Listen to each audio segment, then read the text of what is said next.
اللہ تعالیٰ کے بے پناہ اولیاء ہیں کہ جنہوں نے برِ صغیر میں دین اسلام کی خدمت کی اور حق کا پیغام لوگوں تک پہنچایا۔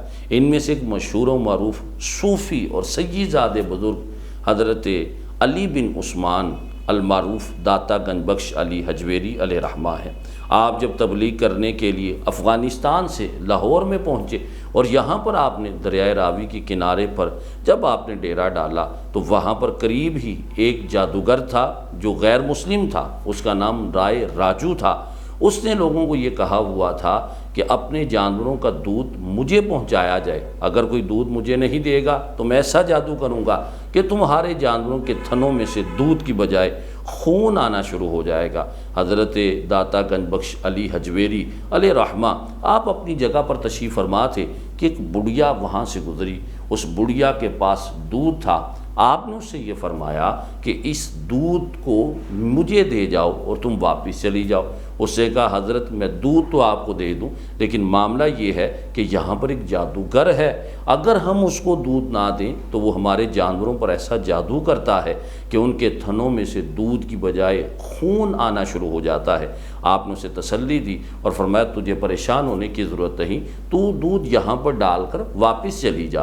وہ بڑھیا جب واپس پلٹی تو دیکھ کے حیران ہوئی کہ آج اس کے جانوروں کے تھنوں میں دودھ پہلے سے بھی زیادہ آ رہا تھا۔ جب تمام لوگوں کو یہ بات پتہ چلی تو اب لوگ دودھ آپ کی بارگاہ میں پیش کرنے لگے۔ آپ اس میں سے غربا اور فقراء اور مسافروں کو آپ وہ دودھ پلا دیتے تھے۔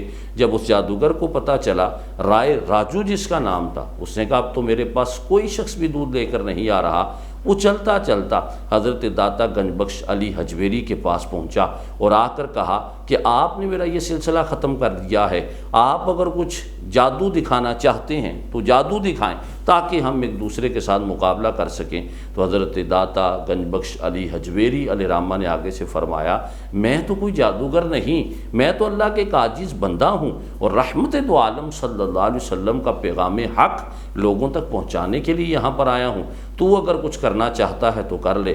چنانچہ اس کو غصہ آیا اور وہ آپ کے سامنے ہوا میں اڑنے لگا۔ لوگ اس کا یہ جادو دیکھ کر حیران رہ گئے، لیکن حضرت داتا گنج بخش علی حجویری علیہ رحمہ نے اپنے جوتوں کو حکم دیا، وہ ہوا میں اڑنا شروع ہوئے اور اس کے برابر پہنچ گئے۔ اس نے جب یہ دیکھا تو بڑا حیران بھی ہوا اور متاثر بھی ہوا اور فوراً وہ نیچے آ گیا اور حضرت داتا گنج بخش علی حجویری کے قدموں میں گرا۔ سچے دل سے اس نے توبہ کی اور اسلام قبول کیا اور پھر ہمیشہ کے لیے آپ کے محبین میں اور آپ کے قریب رہنے والے لوگوں میں شامل ہو گیا۔ تو یہ دیکھیں حضرت داتا گنج بخش علی حجویری نے ایک نظر فرمائی اور اس کی برکت سے اللہ تعالیٰ نے ایک کافر کو نہ فقط ایمان کی دولت سے مالا مال کیا بلکہ اسے عمل کا جذبہ بھی عطا فرما دیا۔ اللہ تعالیٰ ہم سب کو بزرگان دین رحمہم اللہ تعالیٰ سے سچی پکی عقیدت اور ان کے طریقہ کار پر عمل کرنے کی توفیق عطا فرمائے۔